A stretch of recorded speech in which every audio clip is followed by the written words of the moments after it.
A paz do Senhor a todos. Hoje nós vamos falar da Epístola de Paulo aos Filipenses. No livro de Atos dos Apóstolos, no capítulo 16, do versículo 12 ao 40, registra a fundação da igreja em Filipe, onde ele estabeleceu a igreja em sua segunda viagem missionária por volta de 51 depois de Cristo. Filipe era o nome de uma cidade da Macedônia, quando antigamente era chamada de Crenides, lugar das montanhas. Estava situado dentro dos limites da antiga Trácia. A carta aos Filipenses foi provavelmente escrita por Paulo durante a sua primeira prisão em Roma, por volta de 61 depois de Cristo, para agradecer pelas contribuições que tinham recebido deles.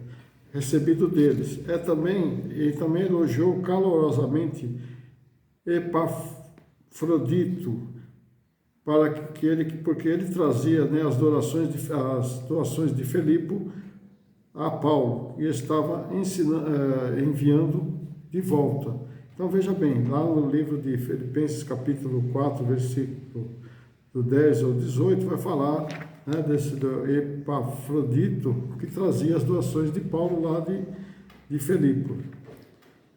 Provavelmente a oportunidade para prevenir os irmãos de Filipe, Então ele falava, na carta ele falava que ele ia agradecer, por causa das doações que dava para ele, também prevenir os irmãos de Filipe contra os erros da doutrina e que deveriam cair, que não poderiam cair, parecendo uma carta de um pastor dirigida às suas ovelhas. Ele não precisava corrigir abusos nem acusar alguma crise moral da igreja, e sim ministrar conselhos necessários à vida prática dos cristãos. Então, Paulo não queria criticar, mas ele queria ensinar como se deve ser um cristão.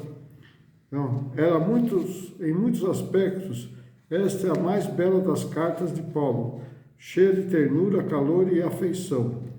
Seu estilo é espontâneo, pessoal e informando com propostas espirituais, morais aos filipenses. Então, ele era espontâneo, Ele gostava do povo de Filipe, porque o povo de Filipe era um povo que temia a Deus, era um povo que agradava aos seus olhos, agradava a Deus, E Paulo também via isso nesse povo.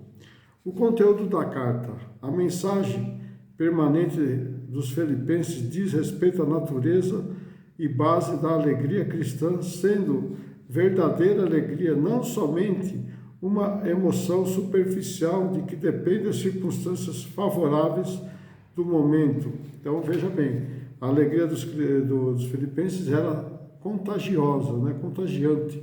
Eles não se preocupavam com as coisas que aconteciam na vida deles ou naquela cidade, mas eles tinham alegria, era a alegria cristã, independente de condições externas, e é possível mesmo em meio a circunstâncias adversas como sofrimento e perseguição. Então veja bem que eles tinham alegria, mas a alegria que eles tinham era a alegria em Cristo, A alegria definitiva surge da comunhão com Cristo, ressuscitado e glorificado, onde somente em Cristo é que se alcança a alegria. Então era essa alegria que Paulo estava falando do povo de Filipe. A alegria aparentada em Filipenses envolve uma expectativa à vida da volta de Cristo, onde Paulo evidencia esse fato com 5 referências à volta de Cristo. Então veja bem que o povo estava ali preocupado com a volta de Cristo, por isso que eles estavam alegres, porque eles sabiam que Cristo iria buscar eles. E Paulo fala 5 vezes no livro de Filipenses. Está lá no livro de Filipenses, capítulo 1, no versículo 6, primeira, na segunda, no versículo 10, depois no capítulo 2, no versículo 16, no capítulo 3, no versículo 20, e no capítulo 4, versículo 5. Paulo descreve uma alegria que surge da comunhão com a propagação do Evangelho. Portanto, a alegria cristã é uma consequência de estar em comunhão ativa com o corpo de Cristo. Para Paulo, Cristo é a soma e a substância da vida. Pregar Cristo era a sua grande paixão, como nós também temos que ser, né? Paixão nossa é pregar também Cristo. Conhecendo sua maior aspiração e sofrer por ele era um privilégio. Então veja bem que Paulo, ele adorava Cristo. Os cristãos hoje nem sabem quem é Cristo, né? Nem sabem, porque fazem tanta coisa errada, fazem tanta coisa que não se deve, que Cristo realmente está escondido lá no baúzinho, no fundo da casa, né? Lá naquele quartinho, lá no fundo da casa, onde se aguarda as coisas que não usa mais. É assim que o povo está vendo Cristo hoje em dia. Seu desejo dos leitores de Filipenses é no de que ele possa ter a mente de Cristo. Então Paulo queria que os filipenses, né, tinham a mente de Cristo. Então veja, nós temos que ter a mente de Cristo também.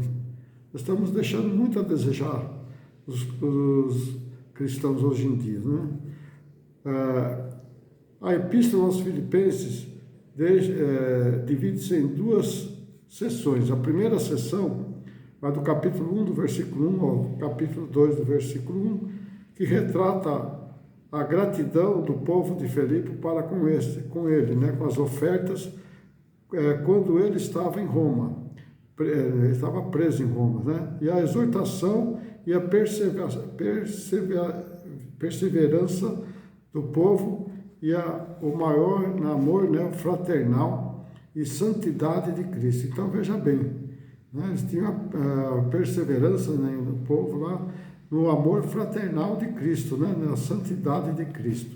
A segunda parte do capítulo 2, do versículo 2 ao capítulo 4, do versículo 23, diz assim: trata de uma postura de fé, eliminando o medo e a preocupação, e traz a liberdade de regozijar ainda mais com as palavras de Cristo.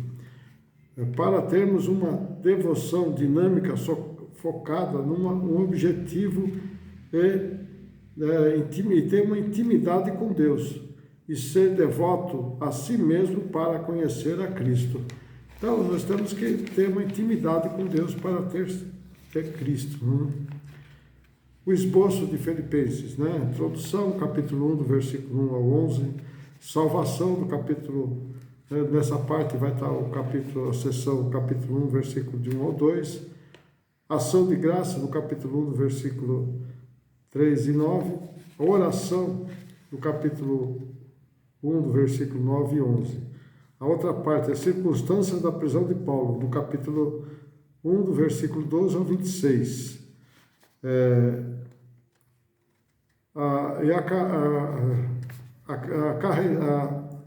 Acalmarem, né, as pessoas no Evangelho, no capítulo 1, do versículo 12 ao 18, garantiram a bênção, né, tem que garantir a bênção, no capítulo 1, versículo 19 a 21, criaram um dilema para Paulo, capítulo do versículo 1, do 22 ao 26, exortação, do capítulo 1, do versículo 27 ao capítulo 2, 18, vida digna do Evangelho, capítulo 1, do 27 até o capítulo 2, 4, né? Eu estou vendo aqui a outra parte, a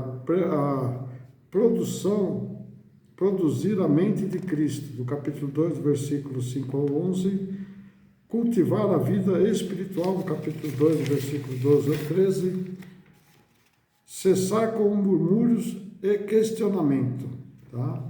No capítulo 2, do versículo 14 ao 18. Outra, recomendações e planos para companheiro de Paulo.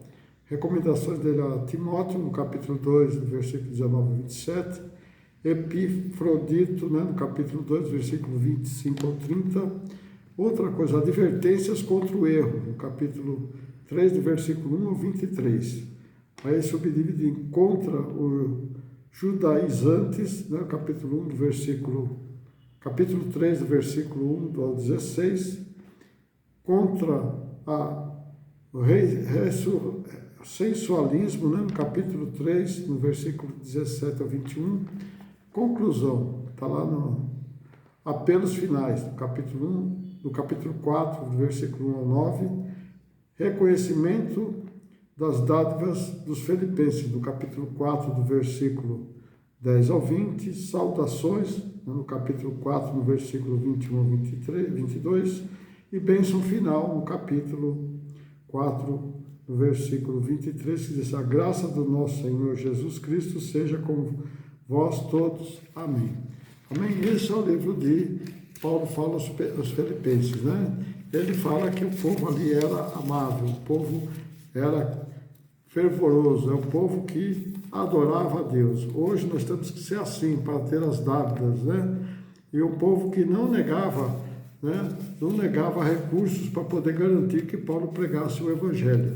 Então hoje também nós não podemos negar, nós temos que ser fiel com Deus, fiel nos dízimos, né? Porque a igreja precisa crescer, né? Mas o que está crescendo é o mundo, a igreja está sendo abandonada, porque as pessoas não querem mais compromisso com a igreja. Então esse livro de Filipenses, né, chama o crente para a existência de Deus, né, a existência de Cristo, para que eles possam ter uma vida plena e saudável. Amém? Deus abençoe a todos, até uma próxima, não esqueça de deixar seu like, né? Você que não é inscrito, inscreva-se e compartilhe com seus amigos, que ainda vem muito mais coisas para frente. A próxima postagem eu vou falar sobre o livro de Colossenses. Amém? Deus abençoe a todos.